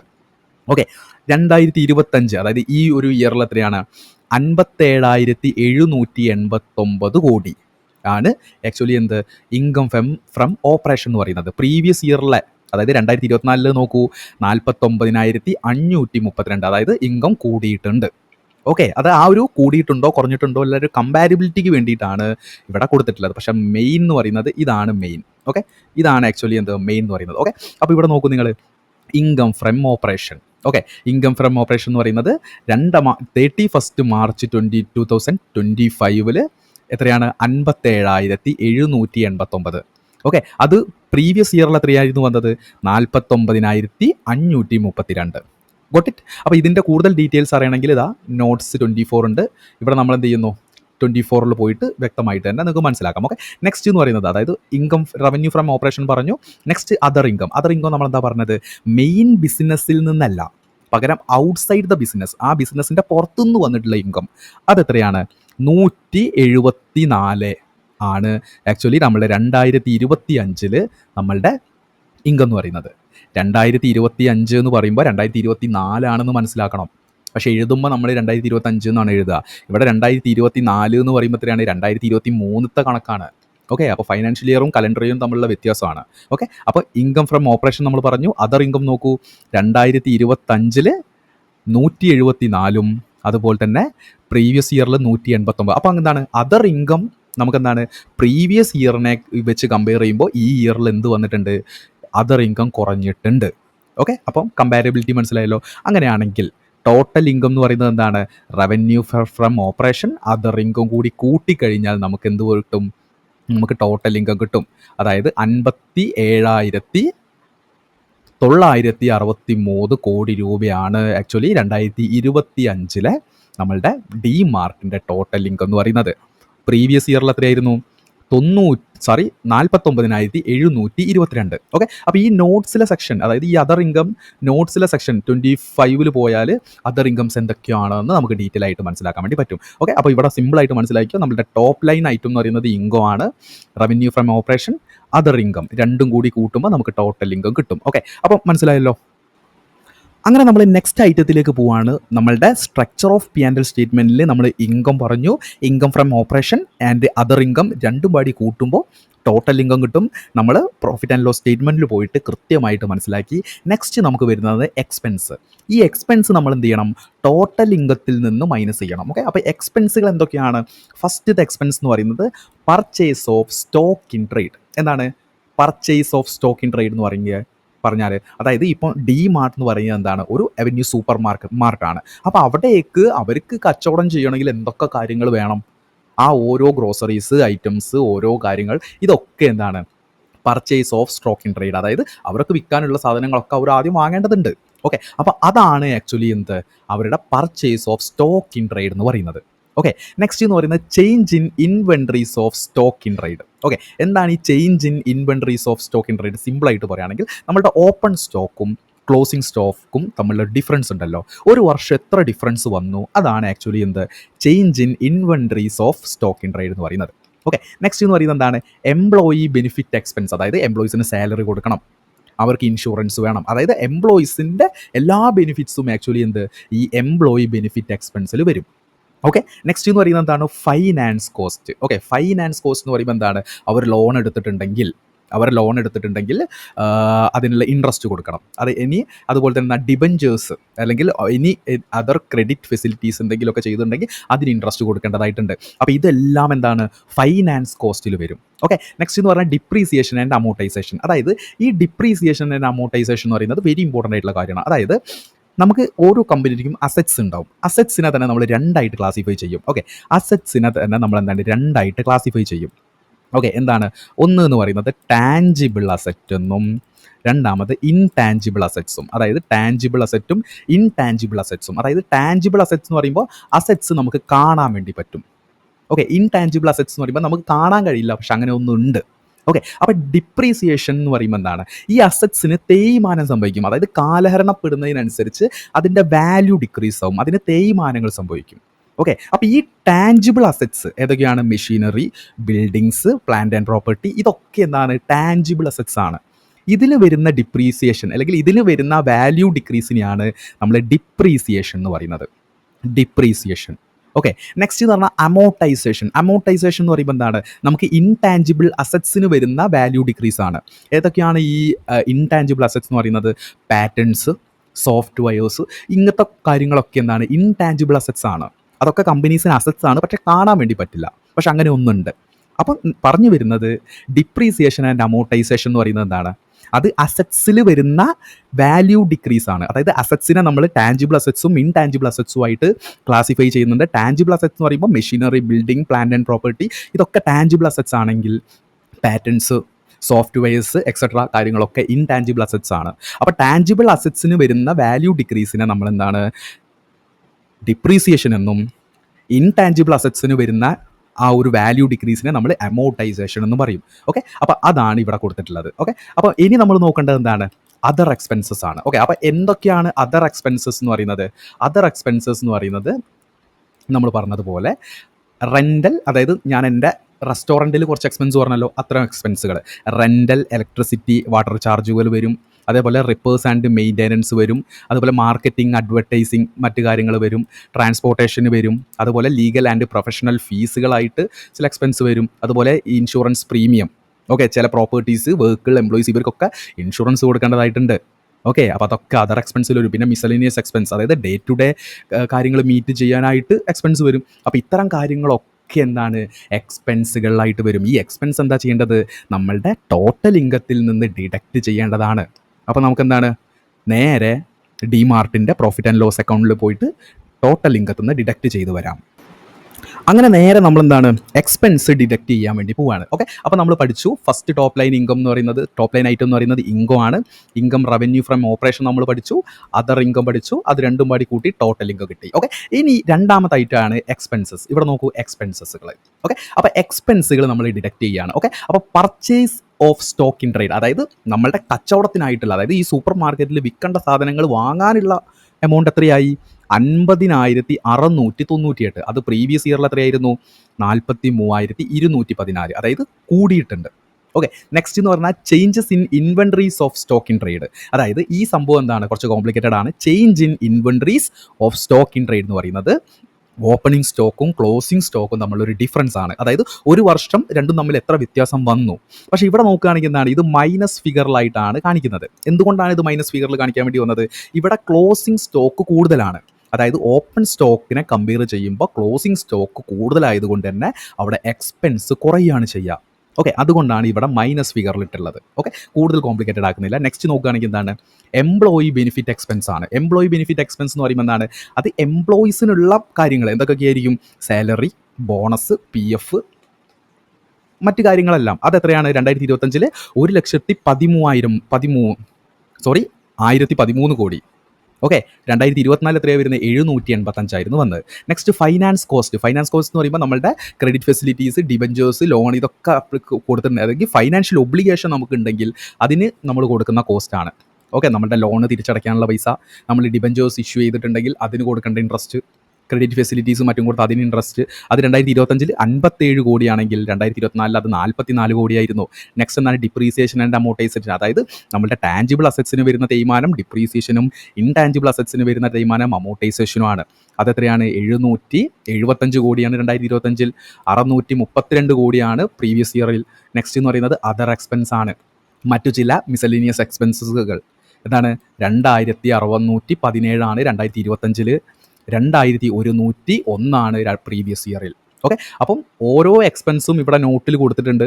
ഇത് നോട്ട് നമുക്കിവിടെ ടൈപ്പ് ചെയ്താൽ ഫുൾ ഡീറ്റെയിൽ ആയിട്ടുള്ള കാര്യം കിട്ടും. ഓക്കെ, അപ്പം നമ്മളിവിടെ പറഞ്ഞു വരുന്നതെന്ന് പറയുന്നത് നമ്മൾ ഇൻകം പഠിച്ചു, അതിന്ന് ടോട്ടൽ എക്സ്പെൻസുകൾ കുറച്ചു. ഇവിടെ നോക്കൂ, ടോട്ടൽ എക്സ്പെൻസ് എന്ന് പറയുമ്പോൾ എന്താണ്? ഇതിൻ്റെ മൊത്തം സമ്മ് എത്രയാണ്? 54,180. 54,080 കോടി. അതായത് 2025. 2024 പ്രീവിയസ് ഇയറിൽ എത്രയായിരുന്നു വന്നത്? 46,110. ഓക്കെ, അപ്പം നമ്മൾ എന്ത് ചെയ്യുന്നു? ഓപ്പറേറ്റിംഗ് പ്രോഫിറ്റ് കാണാൻ എന്ത് ചെയ്യുന്നു? ഇൻകത്തിൽ നിന്ന് എക്സ്പെൻസ് മൈനസ് ചെയ്യുന്നു. 57,963 നിന്ന് 54,080 മൈനസ് ചെയ്താൽ പ്രോഫിറ്റ് ബിഫോർ ടാക്സ് എത്രയാണ്? 3,883.17. ഇതാണ് നമ്മളുടെ പ്രോഫിറ്റ് ബിഫോർ ടാക്സ്, അല്ലെങ്കിൽ നമ്മുടെ ഓപ്പറേറ്റിംഗ് പ്രോഫിറ്റ് എന്ന് പറയുന്നത്. ആർക്കെങ്കിലും ഡൗട്ട് ഉണ്ടെങ്കിൽ ഒന്നുകൂടി പറയാണ്. നമ്മൾ ഇൻകം കണ്ടു, നമ്മൾ മെയിൻ ഇൻകം, അതർ ഇൻകം കണ്ടു, രണ്ടിൻ്റെയും ടോട്ടൽ കണ്ടു. അതിനുശേഷം നമ്മൾ ഈ എക്സ്പെൻസുകളെല്ലാം കൂട്ടിയിട്ട് എത്ര വന്നു? 54,080 വന്നു. ഈ 57,963 54,080 നമ്മൾ കുറച്ചാൽ പ്രോഫിറ്റ് ബിഫോർ ടാക്സ് PBT എന്ന് പറയുന്നത് 3,883.17. ഓക്കെ, നെക്സ്റ്റ് നമുക്ക് നോക്കാനുള്ളത് ടാക്സ് ബെനിഫിറ്റും ടാക്സ് എക്സ്പെൻസ് ആണ്. ഓക്കെ, അപ്പോൾ നമുക്ക് നെക്സ്റ്റ് സ്ലൈഡിൽ മനസ്സിലാക്കാം. അങ്ങനെ നമ്മൾ ഇൻകം നോക്കി, ടോപ്പ് ലൈൻ ആയിട്ടുള്ള ഇൻകം നോക്കി, പിന്നെ എക്സ്പെൻസുകൾ നോക്കി. ഇനി നമുക്ക് ഡിഡക്ട് ചെയ്യേണ്ടത് ടാക്സ് ആണ്. മൂന്നാമത് ടാക്സ്. ആദ്യത്തത് കറണ്ട് ടാക്സ് ആണ്. കറണ്ട് ടാക്സ് എന്ന് പറയുമ്പോൾ എന്താണ്? The amount of tax a company owes to the government for the income earn during the current financial year. അതായത് കറണ്ട് ഫൈനാൻഷ്യൽ ഇയറിൽ ആ കമ്പനി ക്രിയേറ്റ് ചെയ്ത അല്ലെങ്കിൽ ഏൺ ചെയ്ത ഇൻകത്തിന് പുറത്ത് ആ ഗവൺമെൻറ്റിന് കൊടുക്കേണ്ട ടാക്സിനെയാണ് നമ്മളുടെ കറണ്ട് ടാക്സ് അല്ലെങ്കിൽ മെയിൻ ടാക്സ് ആയിട്ട് കണക്കാക്കുന്നത്. ഓക്കെ, നെക്സ്റ്റ് ഡെഫേർഡ് ടാക്സ് എന്ന് പറയുന്നത് എന്താണ്? A tax expense or benefit that is recorded now but it will be paid or recovered in the future due to the difference between accounting income and taxable income. അതായത് ഇത് സിമ്പിളായിട്ട് പറയുകയാണെങ്കിൽ എന്താണ്? Time ഡിഫറൻസിൻ്റെ ബേസിൽ accounting ഇൻകവും അല്ലെങ്കിൽ tax ഇൻകവും തമ്മിലുള്ളൊരു difference മൂലം നമ്മൾ ഫ്യൂച്ചറിൽ പേ ചെയ്യാനോ അല്ലെങ്കിൽ റിക്കവർ ചെയ്തെടുക്കാനോ ഉള്ള ടാക്സുകളാണ് ആക്ച്വലി എന്താണ്? ഡെഫേർഡ് ടാക്സ് എന്ന് പറയുന്നത്. അത് റെക്കോർഡഡ് ടിൽ നൗ, പക്ഷേ നമ്മൾ ഫ്യൂച്ചറിൽ അത് പേയ്മെൻറ്റ് ചെയ്താൽ മതി, അല്ലെങ്കിൽ നമുക്ക് തിരിച്ച് കിട്ടാനോ ഉള്ളതൊക്കെയാണ് ഈ ഡെഫേർഡ് ടാക്സ് ചാർജ് കാറ്റഗറിയിൽ വരുന്നത്. നെക്സ്റ്റ് എന്ന് പറയുന്നത് adjustment of tax related to earlier years. അതായത് അതെന്ന് പറയുന്നത് correction or modification of tax amount pertaining to the previous years. അതായത് എന്താണ്, പ്രീവിയസ് ഇയേഴ്സിലെ ടാക്സിലെ കറക്ഷൻസ് മൂലം നമ്മൾ അടയ്ക്കേണ്ടി വരുന്ന ടാക്സുകളാണ് ഈ അഡ്ജസ്റ്റ്മെൻറ്റ് ടാക്സ് എന്ന് പറയുന്നത്. ഓക്കെ, അപ്പോൾ ഇത് കൂടുതലായിട്ട് നോക്കണ്ട, ടാക്സ് നോർമലായിട്ടുള്ള ഒരു ടാക്സ് രീതിയിൽ നോക്കിയാൽ മതി. ഓക്കെ, അപ്പം വരുന്നത് current tax, deferred tax, adjustment tax. Okay, അപ്പോൾ നമുക്ക് എന്ത് ചെയ്യുന്നു, നമ്മൾ നേരെ ഡിമാർട്ടിൽ പോകുന്നു, നമ്മൾ ഇൻകം ചെക്ക് ചെയ്തു, അതിൽ നിന്ന് നമ്മൾ എക്സ്പെൻസ് മൈനസ് ചെയ്തു, ഇനി നമ്മൾ എന്താണ് ടാക്സ് കൂടി മൈനസ് ചെയ്യണം. ഓക്കെ, ടാക്സ് കൂടി മൈനസ് ചെയ്യുമ്പോഴാണ് നമ്മളുടെ ബോട്ടം ലൈൻ ആയിട്ടുള്ള നെറ്റ് പ്രോഫിറ്റോ നെറ്റ് ലോസോ നമുക്ക് കിട്ടുന്നത്. അങ്ങനെ നമ്മൾ സ്റ്റേറ്റ്മെൻറ്റിലേക്ക് തിരിച്ചു വരികയാണെങ്കിൽ എന്താണ്, നമ്മൾ ഇൻകത്തിൽ നിന്ന് എക്സ്പെൻസ് മൈനസ് ചെയ്ത് നമ്മൾ എവിടെ എത്തി, പ്രോഫിറ്റ് ബിഫോർ ടാക്സ് അല്ലെങ്കിൽ ഓപ്പറേറ്റിംഗ് പ്രോഫിറ്റിൽ വന്നു. ഇനി എന്താണ് ഇവിടെ നോക്കൂ, നമ്മളുടെ ടാക്സ് എക്സ്പെൻസ് ആണ് നോക്കുന്നത്. ഇവിടെ ടാക്സ് എക്സ്പെൻസിലേക്ക് നമ്മൾ നോക്കുകയാണെങ്കിൽ എന്താണ്, ടാക്സ് എക്സ്പെൻസിൽ നമ്മൾ പറഞ്ഞ പോലെ കറണ്ട് ടാക്സ്, ഡെഫേർഡ് ടാക്സ്, അതുപോലെ adjustment of tax related to earlier. അതായത് ഇതൊക്കെ എന്താണ്, നമ്മളുടെ ഈ ഓരോ ടാക്സ് ആണ്. 2025 2024 നിങ്ങൾ ഇവിടെ നോക്കിയാൽ മതി. അതായത് ടോട്ടൽ ടാക്സ് എക്സ്പെൻസ് എത്രയാണ് വന്നിട്ടുണ്ട്, 955 ആക്ച്വലി എന്ത് ടോട്ടൽ ടാക്സ് എക്സ്പെൻസ് ആയിട്ട് 2025 വന്നിട്ടുള്ളത്. 2024 നോക്കുകയാണെങ്കിൽ 916. ഓക്കെ, അപ്പോൾ ഇവിടെ നിങ്ങൾ നോക്കുകയാണെങ്കിൽ നമുക്ക് ഏകദേശം എല്ലാം ആയി. ഓക്കെ, അപ്പോൾ ഞാൻ ഒന്നുകൂടി ചെയ്യുന്നു. നമ്മളിവിടെ okay standard on statement of profit and loss എന്താണെന്ന് മനസ്സിലായല്ലോ. 2 രീതിയിലുണ്ട്, സ്റ്റാൻഡേർഡ് ഓൺ ഉണ്ട്, കൺസോളിഡേറ്റഡ്. ഇത് ഡിമാർട്ടിൻ്റെ മാത്രമാണ്. അതുപോലെ തന്നെ എന്താണ്, ഈ ഇയർ മനസ്സിലായല്ലോ, നമ്മൾ ഫൈനാൻഷ്യൽ ഇയറിൽ ഇങ്ങനെയാണ് കാൽക്കുലേറ്റ് ചെയ്യുക. നമ്മൾ കലണ്ടർ ഇയർ ഈ ഒരു ബിസിനസ് പെർസ്പെക്റ്റീവിൽ എടുക്കുന്നില്ല. ഓക്കെ, അപ്പോൾ ഇവിടെ നോക്കൂ, ഇൻകം വന്നു. ഇൻകം എന്തൊക്കെയാണ്, revenue from operation, other income, രണ്ടും വഴി കൂട്ടിയിട്ട് നമുക്ക് ഇത്ര കിട്ടി. ഇനി നമ്മൾ എന്ത് ചെയ്യുന്നു, എക്സ്പെൻസ് ആണ് നോക്കേണ്ടത്. എക്സ്പെൻസ് ഇതെല്ലാം കൂട്ടിയിട്ട് നമുക്ക് 54,080 കിട്ടി. ഇത് മൈനസ് ചെയ്താൽ നമുക്ക് 3083 കിട്ടും. ഇതാണ് നമ്മളുടെ പ്രോഫിറ്റ് ബിഫോർ ടാക്സ് അല്ലെങ്കിൽ നമ്മളുടെ ഓപ്പറേറ്റിംഗ് പ്രോഫിറ്റ് എന്ന് പറയുന്നത്. അതിൽ നിന്ന് നമ്മളുടെ ടാക്സ് എക്സ്പെൻസ് നോക്കൂ, current tax, deferred tax, tax adjustment rates, total tax expense എത്രയാണ്, 955. ഇത് മൂന്നും കൂടി വരുമ്പോൾ എത്രയാണ്, ആദ്യം ഇൻകം, അതിന്ന് എക്സ്പെൻസ് മൈനസ് ചെയ്തു, ആ എക്സ്പെൻസ് നിന്ന് നമ്മൾ ഇതും കൂടി മൈനസ് ചെയ്യുമ്പോൾ എത്ര വന്ന്, നെറ്റ് പ്രോഫിറ്റ് ആഫ്റ്റർ ടാക്സ് 2927. ഇതാണ് ഇതിൻ്റെ പ്രോഫിറ്റ് ആഫ്റ്റർ ടാക്സ്. അതിന് താഴേക്കുള്ളതാ ഈ ഭാഗങ്ങളൊന്നും ദയവ് ചെയ്ത് നോക്കി കോംപ്ലിക്കേറ്റഡ് ആവണ്ട, നമുക്ക് ഇതുവരെ മതി, ഈ ഏരിയ നമുക്ക് വേണ്ട. ഓക്കെ, നമുക്ക് നെറ്റ് പ്രോഫിറ്റ് ആഫ്റ്റർ ടാക്സ് വരെ മതി. ഓക്കെ, അപ്പോൾ ഞാൻ ഒന്നുകൂടി പറയുന്നു, നമുക്ക് മെയിൻ ഇൻകം നമുക്ക് ആദ്യത്തത് ഇൻകം. ഓക്കെ, നെക്സ്റ്റ് എന്ന് പറയുന്നത് income from operation, other income, അങ്ങനെ നമുക്ക് ടോട്ടൽ ഇൻകം കിട്ടി. ഇനി നമ്മൾ ടോട്ടൽ ഇൻകത്തിൽ നിന്ന് എക്സ്പെൻസ് മൈനസ് ചെയ്യണം. നമ്മളുടെ എക്സ്പെൻസ് ഐറ്റംസ് എല്ലാം കൂടി കൂട്ടിയപ്പോൾ ടോട്ടൽ എക്സ്പെൻസ് ആയിട്ട് നമുക്ക് എത്ര വന്ന്, 54,080 വന്ന്. നമ്മൾ ഈ 54,080 ഈ 57,963 അതായത് ടോട്ടൽ ഇൻകത്തിൽ നിന്ന് മൈനസ് ചെയ്തപ്പോൾ നമുക്ക് പ്രോഫിറ്റ് ബിഫോർ ടാക്സ് നമുക്ക് എത്ര കിട്ടി, പ്രോഫിറ്റ് ബിഫോർ ടാക്സ് 3,883 കിട്ടി. അതിൽ നിന്ന് നമ്മൾ നമ്മുടെ ടാക്സ് എക്സ്പെൻസ്, അതായത് ഇവിടെ നോക്കൂ, ടോട്ടൽ ടാക്സ് എക്സ്പെൻസ് എന്ന് പറയുന്നത് 955. അങ്ങനെ നമ്മൾ പ്രോഫിറ്റ് ബിഫോർ ടാക്സിൽ നിന്ന് ടാക്സ് മൈനസ് ചെയ്താൽ നെറ്റ് പ്രോഫിറ്റ് ആഫ്റ്റർ ടാക്സ് അല്ലെങ്കിൽ പാറ്റ് നമുക്ക് കിട്ടും. പ്രോഫിറ്റ് ആഫ്റ്റർ ടാക്സ് കിട്ടും. എത്രയാണ്, 29,027. പ്രീവിയസ് ഇയറിലുള്ള പാറ്റ് എത്രയായിരുന്നു, 2694. ഓക്കെ, അപ്പോൾ ഏകദേശം ഈ ഒരു സ്ട്രക്ചർ മനസ്സിലായല്ലോ. അങ്ങനെ നമ്മൾ ഇനി എന്താ ചെയ്യുന്നത്, നമ്മൾ സ്ക്രീനർ യൂസ് ചെയ്തും കൊണ്ട് പ്രോപ്പറായിട്ട് P&L സ്റ്റേറ്റ്മെൻറ്റ് അനലൈസ് ചെയ്യാൻ വേണ്ടി പോവുകയാണ്. ഓക്കെ, അപ്പോൾ നമ്മൾ ഇൻകം നോക്കി, അതർ ഇൻകം, മേജർ ഇൻകം പാടി കൂട്ടി ടോട്ടൽ ഇൻകം കണ്ടു. ടോട്ടൽ ഇൻകത്തിൽ നിന്ന് നമ്മൾ എക്സ്പെൻസ് എല്ലാം മൈനസ് ചെയ്തു. അങ്ങനെ നമുക്ക് എന്ത് കിട്ടി, ഓപ്പറേറ്റിംഗ് പ്രോഫിറ്റ് അല്ലെങ്കിൽ പ്രോഫിറ്റ് ബിഫോർ ടാക്സ് കിട്ടി. അതിൽ നിന്ന് നമ്മൾ എന്ത് ചെയ്യുന്നു, ടാക്സ് ഡിഡക്റ്റ് ചെയ്തു. അപ്പം നമുക്ക് നെറ്റ് പ്രോഫിറ്റ് കിട്ടി അല്ലെങ്കിൽ പ്രോഫിറ്റ് ആഫ്റ്റർ ടാക്സ് കിട്ടി. ഇതാണ് നമ്മളുടെ നെറ്റ് പ്രോഫിറ്റ് കാണാനുള്ള, അതായത് നെറ്റ് പ്രോഫിറ്റ് ആണ് ആക്ച്വലി നമ്മളുടെ ബോട്ടം ലൈൻ എന്ന് പറയുന്നത്. ഒരു പ്രോഫിറ്റ് ആൻഡ് ലോസ് സ്റ്റേറ്റ്മെൻറ്റിൻ്റെ ബോട്ടം ലൈൻ എന്ന് പറയുന്നത് ഈ പാറ്റാണ്. ഓക്കെ, അതിന് താഴത്തേക്കുള്ളത് നോക്കിയിട്ട് കോംപ്ലിക്കേറ്റഡ് ആവേണ്ട, നമുക്ക് പ്രോഫിറ്റ് ആഫ്റ്റർ ടാക്സ് വരെ മതി. ഓക്കെ, ഇനി നമ്മൾ അനലൈസിങ് അല്ലെങ്കിൽ അനാലിസിസ് യൂസിങ് സ്ക്രീനേഴ്സ് ആണ്. അതായത് ഇനി നമ്മൾ സ്ക്രീനർ യൂസ് ചെയ്തുകൊണ്ട് പ്രോപ്പർ ആയിട്ടുള്ള കുറച്ച് അനലൈസുകൾ ചെയ്യാൻ വേണ്ടി പോവാണ്. അങ്ങനെ നമ്മൾ സ്ക്രീനറിൽ ഡിമാർട്ട് എടുത്ത് വെച്ചിട്ടുണ്ട്. ഓക്കെ, നമ്മൾ ഇവിടെ എന്താണ് ഡിമാർട്ട് എടുത്ത് വെച്ചിട്ടുണ്ട്. ഓക്കെ, നമ്മൾ നേരെ എന്ത് ചെയ്യുന്നു, ഇതാ ഇവിടെ പ്രോഫിറ്റ് ആൻഡ് ലോസ് സ്റ്റേറ്റ്മെൻറ്റിലേക്ക് പോയി. ഓക്കെ, അപ്പോൾ ഇവിടെ നമ്മൾ കാണുന്നത് എന്താണ്, 2014, 15, 16, 17, 18, 19, 20, 21, 22, 23, 24, 25 വരെ ഉള്ളത് ആ ഒരു 9 കൊല്ലത്തേക്കുള്ളത് അടുപ്പിച്ച് നമുക്ക് കിട്ടിയിട്ടുണ്ട്, അല്ലെങ്കിൽ 10 കൊല്ലത്തേക്കുള്ളത് അടുപ്പിച്ച് നമുക്ക് കിട്ടിയിട്ടുണ്ട്. ഓക്കെ, അപ്പോൾ ഇവിടെ നമ്മൾ നോക്കുകയാണെങ്കിൽ എന്താണ്, നമ്മളുടെ അനാലിസിസ് ചെയ്യുകയാണ്. ഓക്കെ, 2014 സെയിൽസ് നോക്കൂ, 2015 sales, 16 sales, 17 sales, 18 sales, 19 sales, 20 sales, 21 sales, 22 sales, 23 sales, 24 sales, ഇപ്പോഴത്തെ 25 സെയിൽസ്. ഓക്കെ, അതുപോലെ തന്നെ ഇവിടെ നോക്കൂ, എക്സ്പെൻസ് നോക്കൂ, ഓരോ ഇയർലിയും എക്സ്പെൻസ് നോക്കൂ, ഇതാണ് ഓരോന്നിലെ എക്സ്പെൻസുകൾ. ഓക്കെ, അതിൽ നിന്ന് നമ്മൾ എന്ത് ചെയ്യുന്നു, സെയിൽസിൽ നിന്ന് നമ്മൾ എക്സ്പെൻസ് കുറയ്ക്കുമ്പോൾ നമ്മൾ ഓപ്പറേറ്റിംഗ് പ്രോഫിറ്റ് കിട്ടും. നമ്മൾ പഠിച്ചതുപോലെ ഓപ്പറേറ്റിംഗ് പ്രോഫിറ്റ് നോക്കൂ, 341, 2015 451, അതുപോലെ 2016 664, ഇപ്പം നോക്കൂ 4495. ഓക്കെ, അപ്പോൾ ഇവിടെ എന്താണ്, ഇവിടെ നിങ്ങൾ നോക്കുകയാണെങ്കിൽ എന്താണ്, ഇവിടെ നോക്കൂ, ഇത് കൺസോളിഡേറ്റഡ് സ്റ്റേറ്റ്മെൻ്റ് ആണ്, അതായത് ഡിമാർട്ടിൻ്റെ സബ്സിഡറി കമ്പനീസിൻ്റെ എല്ലാം കൂടിയുള്ള അക്കമാണ്, അല്ലെങ്കിൽ അവരുടെ ഒക്കെ ഡാറ്റാസ് ഇതിലുണ്ട്. നമ്മളിവിടെ വ്യൂ സ്റ്റാൻഡ് അലോൺ ഞെക്കി കഴിഞ്ഞാൽ ഇപ്പോൾ എന്താണ്, ഇത് ഡിമാർട്ടിൻ്റെ മാത്രമായിട്ടുണ്ട്. അങ്ങനെയാണെങ്കിൽ ഇനി നമ്മൾ അനലൈസ് ചെയ്ത് നോക്കാം. ഇവിടെ നോക്കൂ, സെയിൽസ്, ഓരോ കൊല്ലത്തെ സെയിൽസ് നോക്കൂ, അതുപോലെ താഴെ നോക്കുക എക്സ്പെൻസ്, ഓരോ കൊല്ലത്തെ എക്സ്പെൻസുകൾ നോക്ക്. ഇതിന്നൊക്കെ ഡിഡക്ട് ചെയ്താൽ, അതായത് സെയിൽസ് മൈനസ് എക്സ്പെൻസ് മൈനസ് ചെയ്താൽ നമുക്ക് എന്താണ് ഓപ്പറേറ്റിംഗ് പ്രോഫിറ്റ് കിട്ടും. 2014 operating profit, 2015 operating profit, 2016 operating profit, 2017 operating profit, 2024 operating profit, 2025 operating profit. Okay, ഇനി നമ്മൾ എന്താണ് അതിൽ നിന്ന് ആക്ച്വലി എന്ത് ചെയ്യുന്നു, ടാക്സ് മൈനസ് ചെയ്യുന്നു.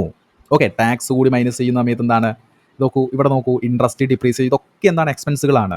ഓക്കെ, ആ എക്സ്പെൻസുകളൊക്കെ മൈനസ് ചെയ്തിട്ട് നമുക്ക് നെറ്റ് പ്രോഫിറ്റ്, അതായത് പ്രോഫിറ്റ് ബിഫോർ ടാക്സിന് മുന്നേ ഉള്ള ഇൻകം. ഓക്കെ, ഇതൊക്കെ എന്താണ് ടാക്സിന് മുമ്പുള്ള ഇൻകം ആണ്. ഓക്കെ, അതിനുശേഷം എന്താണ്, ഇവിടെ ടാക്സ് നോക്കൂ, 34% ടാക്സ് അടച്ചിട്ടുണ്ട്, 34 ഒക്കെ ആയിട്ട് എത്രയാണ്, 160, 211. ഇവിടെ നോക്കൂ, നമ്മൾ 2025 2927 ഏത് പ്രോഫിറ്റ് ആഫ്റ്റർ ടാക്സ്. ഓക്കെ, അപ്പോൾ പ്രോഫിറ്റ് നമ്മൾ ഗ്രാഫ് നോക്കുകയാണെങ്കിൽ എന്താണ്, കൂടുന്നു. ഗ്രാഫ് എങ്ങനെയാണ് പോകുന്നത്, ഇങ്ങനെയാണ് പോകുന്നത്. അതായത് ഓരോ ഇയറിലും നെറ്റ് പ്രോഫിറ്റ് എന്താണ്, കൂടിയാണ് വരുന്നത്.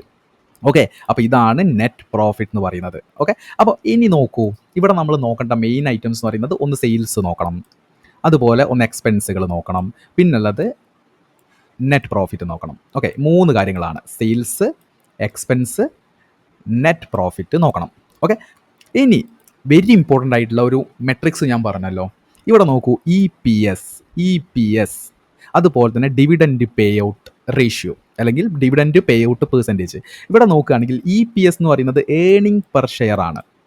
2025 ഏണിംഗ് പെർ ഷെയർ എന്ന് പറയുന്നത് 44 അതായത് ഈ EPS എന്ന് പറയുന്നത് എന്താണ്, നെറ്റ് പ്രോഫിറ്റ് ഡിവൈഡഡ് ബൈ, അതായത് ഈ ക്രിയേറ്റ് ചെയ്ത നെറ്റ് പ്രോഫിറ്റിൽ നിന്ന് നമ്മൾ ഈ ഡിമാർട്ടിന് എത്രത്തോളം ഔട്ട്സ്റ്റാൻഡിങ് ഷെയർസ് ഉണ്ട് അത് ഡിവൈഡ് ചെയ്താൽ നമുക്ക് EPS കിട്ടും. അതായത് ടോട്ടലായിട്ട് ക്രിയേറ്റ് ചെയ്ത നെറ്റ് പ്രോഫിറ്റ് എന്ന് പറയുന്നത് 2025 എത്രയാണ്, 2927 അതിൽ നിന്ന് നമ്മൾ എത്രത്തോളം ഷെയർസ് ഉണ്ട് അത് ഡിവൈഡ് ചെയ്താൽ ഒരു ഷെയറിൽ ക്രിയേറ്റ് ആയിട്ടുള്ള പ്രോഫിറ്റ് എത്രയാണ്, അതാണ് EPS.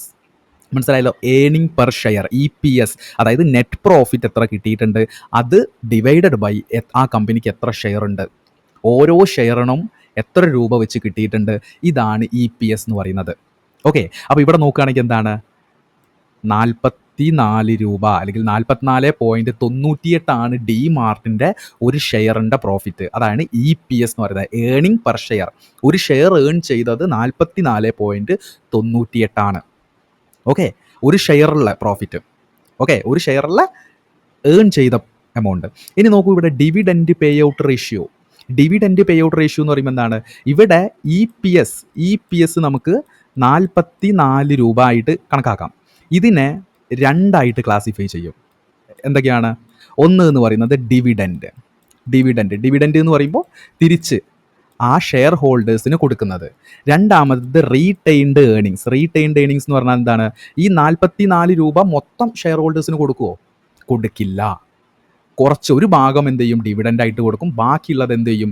റീറ്റെയിൻഡ് ഏണിങ്സ് എന്ന് പറഞ്ഞാൽ കമ്പനിയുടെ ഫ്യൂച്ചറിലേക്ക് മാറ്റി വെക്കുന്ന എമൗണ്ട് ആണ് റീറ്റെയിൻഡ് ഏണിങ്സ്. ഇവിടെ നോക്കൂ നിങ്ങൾ, ഡിവിഡൻഡ് പേ ഔട്ട് റേഷ്യോ എന്ന് പറയുന്നത് 0 ആണ്, 0% ആണ്. അതായത് ഡിമാർട്ട് ഡിവിഡൻഡ് കൊടുക്കുന്നില്ല. പകരം എന്താ ചെയ്യുന്നത്? ബാക്കിയുള്ള എമൗണ്ട് മുഴുവൻ എന്താ ചെയ്യുന്നത്? റീറ്റെയിൻഡ് ഏണിങ്സ് ആണ്. അതായത് കമ്പനിയുടെ ഫ്യൂച്ചറിലേക്ക് വേണ്ടി മാറ്റി വെക്കുകയാണ്. അപ്പോൾ ഈ ഒരു അനലൈസിൽ നിന്ന് മനസ്സിലായത് എന്താണ്? നിങ്ങൾ ഡിവിഡൻഡ് നോക്കി വരുന്ന ആളുകളാണ്, അല്ലെങ്കിൽ ഡിവിഡൻഡ് ആണ് നിങ്ങളുടെ ലക്ഷ്യമെങ്കിൽ ഡിമാർട്ട് നിങ്ങൾക്ക് പറ്റിയ സ്റ്റോക്ക് അല്ല.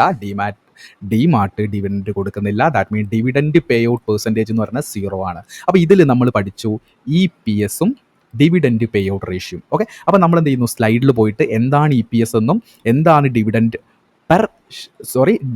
പേ ഔട്ട് റേഷ്യോയും അതുപോലെ തന്നെ വെരി ഇമ്പോർട്ടൻ്റ് ആയിട്ടുള്ള നെറ്റ് പ്രോഫിറ്റ് മാർജിനും മനസ്സിലാക്കാൻ വേണ്ടി പോവുകയാണ്. അങ്ങനെ നമ്മൾ ഇനി പറയാൻ വേണ്ടി പോകുന്ന കാര്യങ്ങൾ നിങ്ങൾ ഇതുവരെ പഠിച്ച കാര്യങ്ങളൊക്കെ ആയിട്ട് കണക്ട് ചെയ്യണം. ഓക്കെ, അപ്പോൾ ആദ്യം തന്നെ ഈ സൈഡിൽ നോക്കിയോ നിങ്ങൾ, ഇവിടെ ആദ്യം നമ്മൾ എന്ത് ചെയ്തു? ഇൻകം കണ്ടു. അതിൽ നിന്ന് നമ്മൾ എന്ത് ചെയ്യുന്നു? എക്സ്പെൻസ് മൈനസ് ചെയ്തു. ഓക്കെ, എക്സ്പെൻസ് മൈനസ് ചെയ്തു. അപ്പോൾ നമുക്ക് എന്ത് കിട്ടി? ഓപ്പറേറ്റിംഗ് പ്രോഫിറ്റ് കിട്ടി, അല്ലെങ്കിൽ പ്രോഫിറ്റ് ബിഫോർ ടാക്സ് കിട്ടി. ഓക്കെ, ടാക്സ് അടയ്ക്കുന്നതിന് മുന്നേ ഉള്ളത്. അതിനുശേഷം നമ്മൾ എന്ത് ചെയ്യുന്നു? ടാക്സ് മൈനസ് ചെയ്തു. അപ്പോൾ നമുക്ക് പ്രോഫിറ്റ് ആഫ്റ്റർ ടാക്സ് അല്ലെങ്കിൽ നെറ്റ് പ്രോഫിറ്റ് കിട്ടി. ഓക്കെ, അപ്പോൾ അത് മനസ്സിലായല്ലോ. ഇൻകം, അതിൽ നിന്ന് എക്സ്പെൻസ് മൈനസ് ചെയ്തു, അതിൽ നിന്ന് നമ്മൾ ടാക്സ് മൈനസ് ചെയ്തു, നമുക്ക് നെറ്റ് പ്രോഫിറ്റ് കിട്ടി. ഇനി നെറ്റ് പ്രോഫിറ്റ് കിട്ടിക്കഴിഞ്ഞാൽ നമ്മൾ അടുത്തതാണ് EPS, ഏണിംഗ് പെർ ഷെയർ. അതായത് ഈ നെറ്റ് പ്രോഫിറ്റിൽ നിന്ന് നമ്മൾ എന്ത് divide by number of outstanding share. അതായത് ഇപ്പം ഡിമാർട്ടിന് എത്ര ഷെയർസ് ഉണ്ട് അതായിട്ട് ഡിവൈഡ് ചെയ്യണം. അതായത് ഓരോ ഷെയർ ഹോൾഡേഴ്സിനും എത്ര രൂപ കൊടുക്കണം എന്ന് നോക്കണമല്ലോ. അതായത് ഒരു ഷെയർ എത്ര രൂപ ഏൺ ചെയ്തിട്ടുണ്ട് നോക്കണമല്ലോ. അതാണ് EPS. അതായത് നമ്മൾ ഈ ഒരു കാൽക്കുലേഷനിൽ കിട്ടിയ net profit divided by number of share, അതാണ് EPS എന്ന് പറയുന്നത്. ഓക്കെ, EPS എന്ന് പറയുന്നത് ഇപ്പം നമുക്ക് എന്താണ്? ഒരു 50 രൂപ EPS ആയിട്ട് കിട്ടിയെന്ന് വെക്കുക. ഓക്കെ, അപ്പോൾ 50 ആണ് ആക്ച്വലി എന്ത്? EPS. ഓക്കെ, ഈ 50 മുഴുവനായിട്ട് ഷെയർ ഹോൾഡേഴ്സിന് കൊടുക്കുമോ? അതായത് ഒരു ഷെയർമേൽ കിട്ടിയ പ്രൈസാണ് ആക്ച്വലി 50. അപ്പം ഡിവിഡൻ്റ് ആയിട്ട് 50 മുഴുവനായിട്ട് കൊടുക്കുന്ന കമ്പനികൾ ഉണ്ടാവാം. ഓക്കെ, പക്ഷെ എന്താണ് ഇവിടെ EPSന് 2 രീതിയിലാണ് ചെയ്യുന്നത്. ഒന്നെന്ന് പറഞ്ഞാൽ ഡിവിഡൻ്റ് ആയിട്ട് കൊടുക്കും, ഒന്ന് റീറ്റെയിൻഡ് ഏണിങ്സ് ആയിട്ടും കൊടുക്കും. ഓക്കെ, അപ്പോൾ എന്ത് ചെയ്യുന്നു? ഇപ്പോൾ ഇവിടെ നോക്കൂ, EPS ആയിട്ട് നമുക്ക് 50 രൂപ കിട്ടി. 50 രൂപയാണ് നമുക്ക് EPS ആയിട്ട് കിട്ടിയത്. ഡിവിഡൻഡ് പേ ഔട്ട് റേഷ്യോ എന്ന് പറയുന്നത് 40%. അതായത് EPSൻ്റെ 40% ഡിവിഡൻ്റ് ആയിട്ട് കൊടുക്കും. അതായത് 50ൻ്റെ 40% എന്ന് പറയുമ്പോൾ 50 × 40 ഡിവൈഡഡ് ബൈ 100 എന്ന് പറയുന്നത് 20 രൂപ ഡിവിഡൻ്റ് ആയിട്ട് കൊടുക്കും. ഒരു ഷെയറിൻ്റെ ഡിവിഡൻഡ് പ്രൈസ് എന്ന് പറയുന്നത് 20 രൂപയായിട്ട് കൊടുക്കും. അപ്പം 50ൽ നിന്ന് 20 മൈനസ് ചെയ്താൽ ബാക്കി 30 എങ്ങോട്ടാണ് പോകുന്നത്? Retained earnings, that is reserve and സർപ്ലസിലേക്ക് പോകും. കമ്പനിയുടെ ഫ്യൂച്ചർ കാര്യങ്ങൾ ചെയ്യാൻ വേണ്ടിയിട്ട് അവർ മാറ്റിവെക്കുന്ന പ്രൈസ്. ഓക്കെ, അപ്പോൾ ഈ 2 കാര്യം മനസ്സിലായോ? EPS എന്ന് പറയുന്നത് എന്താണ്? നമ്മളുടെ നെറ്റ് പ്രോഫിറ്റിൽ നിന്ന് divided by number of outstanding share. ഒരു കമ്പനിക്ക് എത്രത്തോളം ഷെയർ ഉണ്ട് അതായിട്ട് ഡിവൈഡ് ചെയ്താൽ ഒരു ഷെയർ എത്ര രൂപ ഗെയിൻ ചെയ്തു, അതാണ് EPS. ഓക്കെ, ഈ EPS മുഴുവനായിട്ട് ഡിവിഡൻഡ് കൊടുക്കുന്ന കമ്പനികൾ ഉണ്ടാവാം. പക്ഷേ മിക്ക കമ്പനികളും കുറച്ച് ഡിവിഡൻ്റ് ആയിട്ടും കൊടുക്കും, ബാക്കി ഡിവിഡൻഡ് റീറ്റെയിൻഡ് ഏണിങ്സ് ആയിട്ടും എടുക്കും. അതായത് ഡിവിഡൻഡ് കൊടുത്തതിൻ്റെ ബാക്കി എമൗണ്ട് റീറ്റെയിൻഡ് ഏണിങ്സ്. ചില കമ്പനികൾ ഡിവിഡൻഡേ കൊടുക്കില്ല. അതിന് എക്സാമ്പിളാണ് ഡിമാർട്ട്. ഓക്കെ, ചില കമ്പനികൾ ഡിവിഡൻഡും കൊടുക്കും, ബാക്കിയുള്ള എമൗണ്ട് ഫ്യൂച്ചറിലേക്ക് റീറ്റെയിൻഡ് ഏണിങ്സ് ആയിട്ടും കൊടുക്കും. അപ്പോൾ മൊത്തമായിട്ട് ഡിവിഡൻഡ് കൊടുക്കുന്ന കമ്പനി ആണെങ്കിൽ എന്താണ്? അവർ ഫ്യൂച്ചറിലേക്ക് ഒന്നും ചെയ്യുന്നില്ല. ഓക്കെ, അപ്പോൾ എന്താണ്? ചില കമ്പനികൾ ഡിവിഡൻ്റ് ആയിട്ടും കൊടുക്കും, ബാക്കി റീറ്റെയിൻഡ് ഏണിങ്സ് ആയിട്ടും കൊടുക്കും. Okay, next at the time നമ്മൾ കൺക്ലൂഡ് ചെയ്യുന്നതിന് മുന്നേ വെരി ഇമ്പോർട്ടൻ്റ് ആയിട്ടുള്ള കാര്യമാണ് നെറ്റ് പ്രോഫിറ്റ് മാർജിൻ എന്ന് പറയുന്നത്. ഓക്കെ, അപ്പോൾ ഞാൻ പറഞ്ഞു 3 കാര്യങ്ങളാണ്. ഫസ്റ്റത്തെ എന്ന് പറയുന്നത് ഇൻകം. ഓക്കെ, നെക്സ്റ്റ് എന്ന് പറയുന്നത് എക്സ്പെൻസ്, അതിനുശേഷം എന്താണ്? ടാക്സ്. അങ്ങനെയാണ് ആക്ച്വലി നമുക്ക് എന്ത് കിട്ടുന്നത്? പ്രോഫിറ്റ് ആണോ ലോസ് ആണോ? ഓക്കെ, അപ്പോൾ പല ആളുകളും ഫോക്കസ് ചെയ്യുന്നത് പാറ്റിലേക്കാണ്. നെറ്റ് പ്രോഫിറ്റ് എത്ര കിട്ടി. പക്ഷെ ഞാൻ പറയുന്നത് നിങ്ങൾ സെയിൽസിലേക്കും എക്സ്പെൻസിലേക്കും നോക്കണം. അതായത് ഇപ്പോൾ ഇവിടെ നോക്കുകയാണെങ്കിൽ കമ്പനി എയുടെ പാറ്റ് എന്ന് പറയുന്നത് 26 ലക്ഷമാണ്, അല്ലെങ്കിൽ പ്രോഫിറ്റ് ആഫ്റ്റർ ടാക്സ് എന്ന് പറയുന്നത് 26 ലക്ഷമാണ്. ഇവിടെ കമ്പനി ബിയുടെ പ്രോഫിറ്റ് എന്ന് പറയുന്നത്, നെറ്റ് പ്രോഫിറ്റ് എന്ന് പറയുന്നത് എത്രയാണ്? 22 ലക്ഷമാണ്. അതായത് സെയിൽസ് കിട്ടി, അതായത് ഇൻകം കിട്ടി, അതിന് എക്സ്പെൻസ് മൈനസ് ചെയ്തു, അതിന് ടാക്സ് മൈനസ് ചെയ്ത് കമ്പനി എ ക്രിയേറ്റ് ചെയ്ത നെറ്റ് പ്രോഫിറ്റ് എന്ന് പറയുന്നത് 26 ലക്ഷമാണ്. കമ്പനി ബി എത്രയാണ്? 40 ലക്ഷം സെയിൽസ്, എക്സ്പെൻസ് മൈനസ് ചെയ്തു, ടാക്സ് മൈനസ് ചെയ്ത് 22 ലക്ഷം. അപ്പം ബ്ലൈൻഡ്ലി നോക്കുകയാണെങ്കിൽ എന്താണ്? പ്രോഫിറ്റ് ആഫ്റ്റർ ടാക്സ് കൂടുതൽ വന്നത് കമ്പനി എ ആണ്. എന്ന് വെച്ച് കമ്പനി എ ആണോ സൂപ്പർ? അപ്പോഴാണ് നമ്മൾ നെറ്റ് പ്രോഫിറ്റ് മാർജിൻ എന്ന് പറയുന്നത്. നെറ്റ് പ്രോഫിറ്റ് മാർജിൻ എങ്ങനെയാണ്? നെറ്റ് പ്രോഫിറ്റ് മാർജിൻ്റെ ഇക്വേഷൻ എന്ന് പറയുന്നത് പ്രോഫിറ്റ് ആഫ്റ്റർ ടാക്സ്, അതായത് PAT divided by sales. PAT divided by sales, അതായത് ഇവിടെ കമ്പനി എയുടെ നോക്കൂ, കമ്പനിയുടെ എൻ്റെ റവന്യൂ എന്ന് പറയുന്നത് 50 ലക്ഷമാണ്, പ്രോഫിറ്റ് ആഫ്റ്റർ ടാക്സ് എന്ന് പറയുന്നത് 26 ആണ്. അപ്പം നെറ്റ് പ്രോഫിറ്റ് മാർജിൻ എന്ന് പറയുന്നത് 26 ഡിവൈഡഡ് ബൈ 50 ഇൻറ്റു 100, 52%. അതായത് സെയിൽസിൻ്റെ എത്ര പ്രോഫിറ്റ് ക്രിയേറ്റ് ചെയ്തു, അതായത് റവന്യൂവിൻ്റെ എത്ര ശതമാനമാണ് പ്രോഫിറ്റ് ജനറേറ്റ് ചെയ്തത്. ഇവിടെ നോക്കൂ നിങ്ങൾ, 52% ആണ് ഇവിടെ ജനറേറ്റ് ചെയ്തിട്ടുള്ളത്. നെക്സ്റ്റ് നമ്മൾ കമ്പനി ബി നോക്കിയാൽ എത്രയാണ്? കമ്പനി ബി നോക്കുകയാണെങ്കിൽ revenue 40, profit after tax 22, net profit margin എന്ന് പറയുന്നത് 22 ഡിവൈഡഡ് ബൈ 40 ഇൻറ്റു 100 എന്ന് പറയുന്നത് 55. അതായത് കമ്പനി എനേക്കാൾ കൂടുതൽ നെറ്റ് പ്രോഫിറ്റ് മാർജിൻ ആര് ക്രിയേറ്റ് ചെയ്തിട്ടുണ്ട്? കമ്പനി ബി ക്രിയേറ്റ് ചെയ്തിട്ടുണ്ട്. അതായത് ഇതിൽ നിന്ന് നമുക്ക് മനസ്സിലാവുന്ന കാര്യം എന്താണ്? പ്രോഫിറ്റ് ആഫ്റ്റർ ടാക്സ് മാത്രമായിരിക്കരുത് നമ്മൾ നോക്കേണ്ടത്, നമ്മൾ സെയിൽസും എക്സ്പെൻസും നമ്മൾ നോക്കണം. അപ്പം നെറ്റ് പ്രോഫിറ്റ് മാർജിൻ എന്ന് പറയുന്നത് എന്താണ്? സെയിൽസിൻ്റെ എത്ര പെർസെൻറ്റേജ് പ്രോഫിറ്റ് വന്നു, സെയിൽസിൻ്റെ എത്ര പെർസെൻറ്റേജ് പ്രോഫിറ്റ് വന്നു.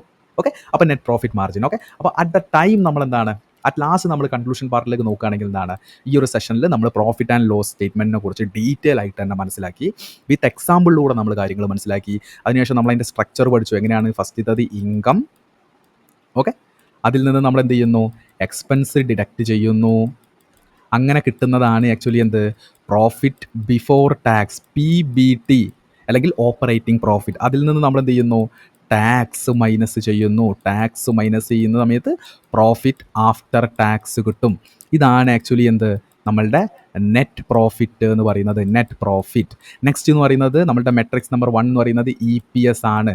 EPS എന്ന് പറയുന്നത് എത്രയാണ്? എങ്ങനെയാണ് കാണുക? ഈ നെറ്റ് പ്രോഫിറ്റ് എത്രയാണോ കിട്ടിയത് അത് ഡിവൈഡഡ് ബൈ കമ്പനിക്ക് എത്ര നമ്പർ ഓഫ് ഔട്ട്സ്റ്റാൻഡിങ് ഷെയർ ഉണ്ട്, അതാണ് EPS. ഇതൊന്നും കാൽക്കുലേറ്റ് ചെയ്യേണ്ട, അടിയിൽ തന്നെ കൊടുത്തിട്ടുണ്ട് EPS. പക്ഷേ ഒന്ന് മനസ്സിലാക്കിയിരിക്കുക, EPS ഇത്രയാണ്. ആ EPSന് എന്ത് ചെയ്യും? EPSന് എന്ത് ചെയ്യും? ഡിവിഡൻ്റ് ആയിട്ടും കൊടുക്കും, റീറ്റെയിൻഡ് ഏണിങ്സ് ആയിട്ടും കൊടുക്കും.